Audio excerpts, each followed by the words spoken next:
Wouldn't it be great if you could ask your data anything at any time? Like, how are sales this quarter? How's the new marketing campaign performing? What does the overall health of the company look like? And actually get answers right away with charts and graphics and actionable information. You can with Domo's AI and data products platform. Domo lets you channel AI and data quickly, securely, and innovatively to deliver measurable insights wherever and whenever you need them.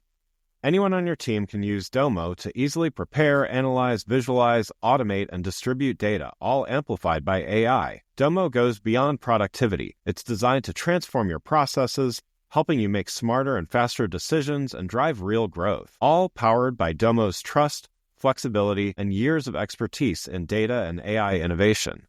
The world's best companies rely on Domo to make smarter decisions. See how Domo can help transform yours. Learn more at ai.domo.com. That's ai.domo.com. Welcome to Season 5 of The Agile Brand with Greg Kihlstrom, where we talk with enterprise and technology platform leaders about the people, processes, and platforms that make marketing and customer experience successful, scalable, and sustainable. This is what creates an agile brand. I'm your host, Greg Kihlstrom, advisor and consultant for Fortune 1000 marketing and CX leaders and teams as principal and chief strategist at GK5A, and best-selling author, keynote speaker, entrepreneur, and Agile certified coach. The Agile Brand podcast is brought to you by TEKsystems, an industry leader in full-stack technology services, talent services, and real-world application. For more information, go to teksystems.com. To sign up for the Agile Brand newsletter and get the latest insights and articles on marketing technology and CX, or to purchase a copy of my latest book, House of the Customer, go to gregkihlstrom.com. You can also find all my books on Amazon and other retailers. And now on to the show. One quick note before we get started. I originally recorded this episode when I was a little bit under the weather, so please excuse my voice on this. Otherwise, I can't wait for you to listen. We are presenting our second annual Black Friday special episode where we focus on an aspect of retail, looking back on the current year as well as what retailers should be keeping in mind for next year. With the prevalence of online shopping and growing e-commerce providers, brick-and-mortar retailers require business intelligence tools dedicated to in-store analytics to stay competitive in an omnichannel world. Today, we're going to talk about real-time data and AI for in-store retail operations. To help me discuss this topic, I'd like to welcome Joe Shasteen, Global Manager Advanced Analytics at RetailNext. Joe, welcome to the show. Hi, thank you so much for having me today. Yeah, looking forward to talking about this with you. Why don't we get started with you giving a little background on yourself as well as what you're currently doing at RetailNext? Yeah, so again, my name is Joe Shasteen. I'm the Global Manager of Advanced Analytics at RetailNext. My team that I manage is a group of analysts who help our customers in the physical retail space analyze both their in-store traffic as well as the shopping patterns of customers inside their retail spaces. So, what we do using video cameras all strategically placed throughout a location really helps our partners to unlock more knowledge about what is going on from the customer perspective in shopping in stores, and what are the most effective sort of displays. What do they like? What do they don't like about that? We really help and partner with our customers in order to provide them with details on the in-store shopping experience. Great.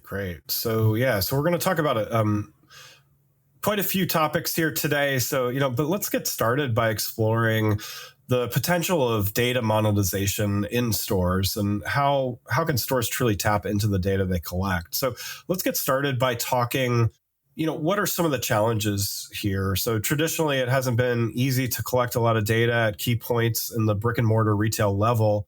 What are some of the challenges here that, for instance, online retailers don't run into? Yeah, so, of course, in the physical retail environment being so dynamic with, all the shoppers that can be in an individual location, it can be quite challenging. But, RetailNext in particular has invested considerable resources, over the years to make sure that we are accurately able to track people as they enter a store, as well as what they're doing inside the store. So, I think just one aspect of it is, there's been a lot of development recently in, camera technology. And I think we've been able to make, really extensive use of those developments to really track effectively, people as they're shopping in a store.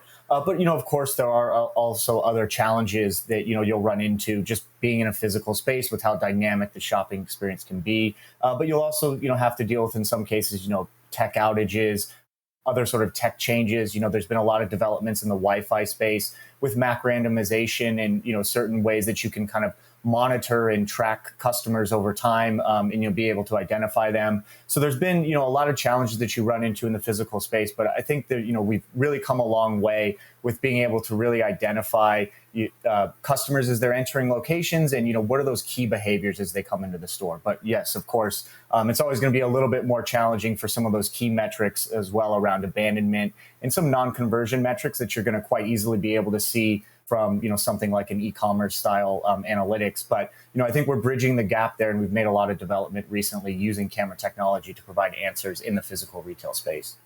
Yeah, so you touched a little bit on this, but I wonder if you can dive a little deeper then. What data do retailers need to collect then in order to be competitive with online retailers that can, in many ways collect data a lot easier, as you just said? Yeah, so it really depends, on the nature of the business, and especially the questions that they are, most interested in addressing about either it's the customer experience, the operational side of things, the, visual merchandising side of things as well. But, I would say in general, the key metric is, RetailNext does traffic, and, traffic is a key metric that, really is very vital towards, understanding what the opportunity is of a physical retail store, right? Without having traffic, you really don't know what your conversion rate could be or what that overall opportunity of that store could look like, right? With your sales, it's hugely important to understand that, but there's countless instances where you can look at multiple locations with similar sales levels, and their traffic numbers might be very different, right? So you can see large differences in conversion rate, large differences in average transaction value, and really having a sense as to what your overall store traffic is a huge factor for being able to effectively understand your stores, rate them effectively, group them effectively, understand where there's additional opportunities, and also understanding where there might be, opportunities that have already been maximized. And that's really kind of one of the key metrics that, I would say is just that basic traffic into store to start with. Yeah. Yeah. And so, it's 2023, so we have to talk about AI. It's a requirement. So let's talk a little bit about that here as well. What is the role of AI here? And I understand you're using some pretty interesting technology in the over 100,000 retail stores that you're active in to analyze behaviors, give retailers more data. Can you talk a little bit more about that? Yeah, so a lot of what RetailNext has been doing is in the space of AI with machine learning on our cameras, which really has been allowing us to better track customers as they enter into retail locations, better able to identify differences in customers, and making sure that we're tracking people and not objects or shopping carts or other sorts of aspects. So it's really been valuable in that space, and really lets us have a very high degree of accuracy, over 99% in most instances. But we can also use this other sort of machine learning and AI technology in order to train other sort of more niche use cases, right? Of identifying certain behaviors or to identify staff members. I think one of the cases that we typically like to cite for identifying staff members is being able to identify staff members based on the unique kind of color of their uniform, and being able to parse that out separately from customer behavior and the staff behavior based on what they were wearing has been really a powerful aspect of how we've been able to use machine learning and AI in such a respect. Yeah, interesting stuff. So, changing topics a little bit here, reading headlines and following several retailers, there are some big changes happening lately with more retail and mall spaces closing their doors in big cities. Let's talk a little bit about the future of physical retail. What does it look like? Why are mixed spaces important? So first, let's acknowledge some of the challenges here. There's a lot of reasons why retail and mall spaces are closing their doors. Is the future simply less of these spaces, or are they going to look different? I think that the answer really is it's going to be a little bit of both. I think we've seen some of the consolidation in mall spaces already, primarily in, maybe the lower rated malls, the C, D level malls, but those A and B malls are, always going to remain. They're still a huge factor for driving traffic to retailers and providing, a new customer base for retailers as well. So I think those are always going to be important extensions of brands for retailers, in those mall spaces as well. Of course, the lower tier locations are probably going to be the ones that we're going to see, start to consolidate, or, we'll see less of those spaces. But, at the same time, like you mentioned too, even those locations that are going to remain and will have to look different. They'll have to adjust for the different customer demands, and making sure that they're really providing more of that kind of hub and an experience, making sure that associates are very well trained, very knowledgeable about the products that they're able to sell, making sure that the spaces are very easy to shop and clear for customers to identify what they're looking for, really just making sure that these retail spaces are meeting the needs of customers and allowing them to have the experience that they want, right? Most customers go into stores at this point because they want to interact with the product, or they want to interact with associates. So it's really important to make sure that the retail spaces that we do have are meeting the needs of customers, and making sure that, we're having associates meet customers out, on the floor where they have questions, or where, they need to, get help with certain aspects, or find a different product, right? That's really key. And, there's a lot of data that can be provided on the in-store experience around that. And, I can mention a few of those metrics that we can provide on that. But, that's really kind of a key thing that is really important with, what we're doing, what the future of retail spaces are going to look like. Really being able to analyze that is also a key part of the future as well. Yeah, I mean, I think it would be good if you did mention, some of the metrics you have around there. I mean, the research and we'll link to the research in the show notes, of course, for everybody listening. But it'd be great to explore that a little deeper, if you don't mind. Definitely. So, kind of going back into, discussing about retail and mall spaces closing their doors, one of the key metrics that, we're starting to look at, and we're starting to, put into more places around is, a metric that we like to call pass-by traffic. So that can really, let you know as to what is the overall opportunity. So not just, opportunity of traffic into your store, but what is even the opportunity of your location, right? Do you have a good flow of people walking right outside your door? Which locations, might have more pass-by traffic than others? And that can be really kind of a key metric that you can use to evaluate, your real estate and what is going to be your potential, most valuable locations in different areas.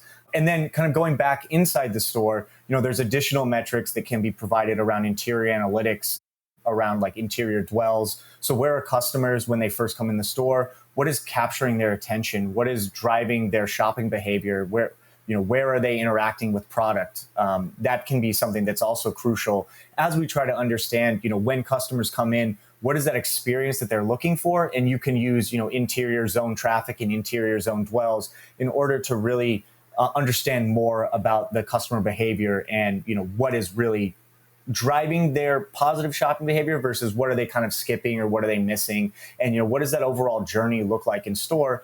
And can you change that if you want to? Do you want them to have an experience that's different from the way that it is currently?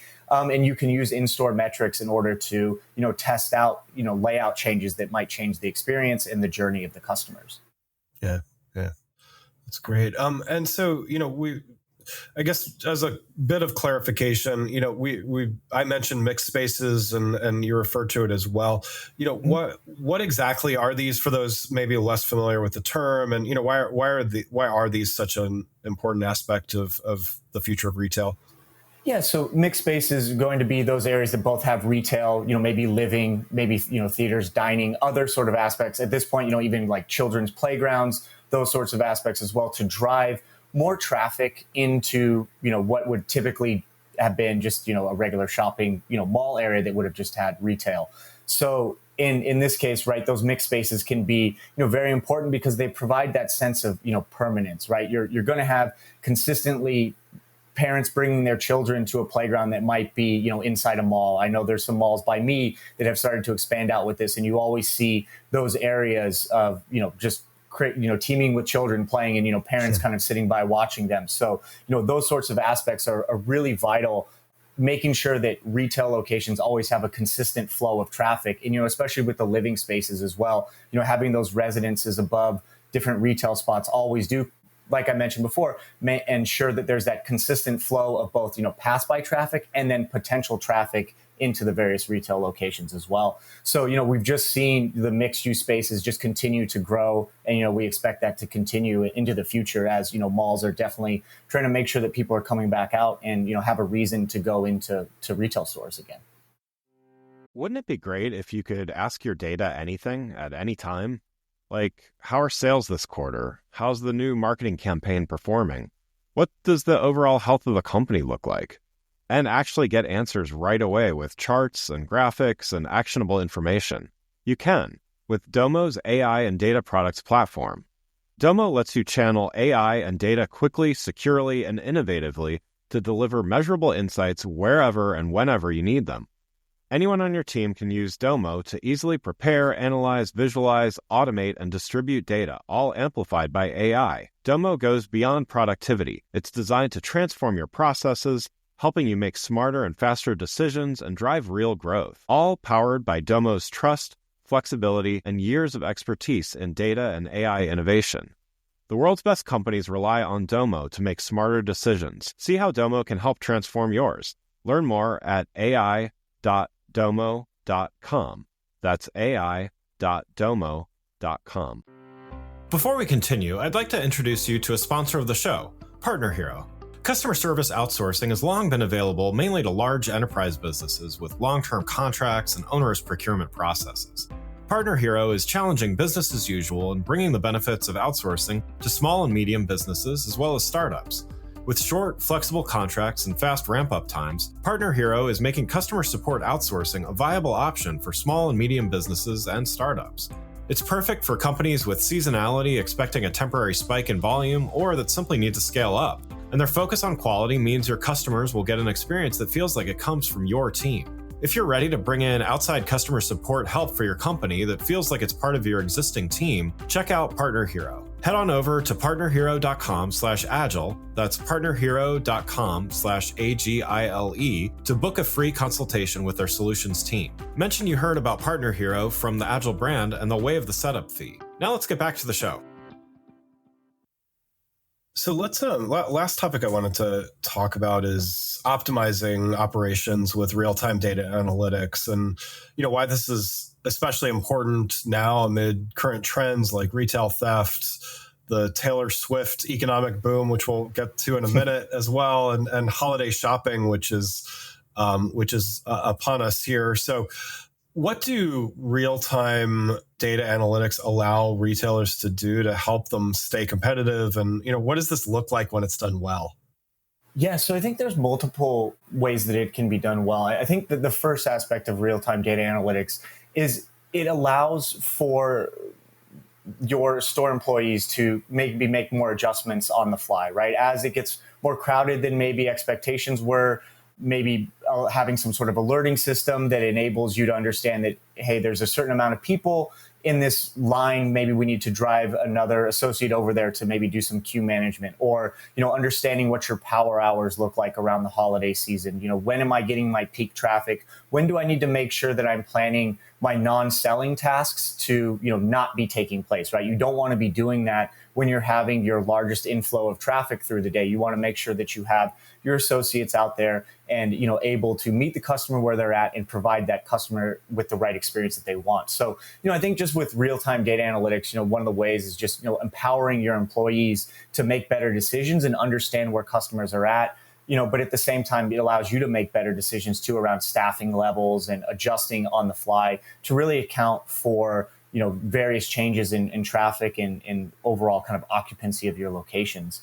But I would also say at the same time, even just with real-time data analytics, it's also not just, one team that I find, when we talk about what does it look like when it's done well, it's not just one team, right? It's not just maybe operations or visual merchandising, or customer experience, right? It's pretty much a kind of cross communication, kind of cross working through all of these different channels and all of those different, potential teams that might own different parts of the customer experience, making sure that they're able to utilize the data that we have in order to, drive the behaviors that they want to see, whether that be, getting customers to a certain part of the store where key product is located, or, showcasing some certain advertisements or new displays, right, with new product or clearance areas, right? It's all kind of going into the cross functionality of how you can use traffic and interior traffic and dwell analytics, across your different teams to really work to fix, any sort of experience issues or inefficiencies within the experience that,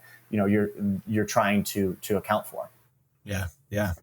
And so, as I mentioned, we're going to link to some research that RetailNext recently did. You conducted your physical retail traffic and sales report, which analyzes foot traffic trends during Taylor Swift's Eras tour, as well as August 2023 data.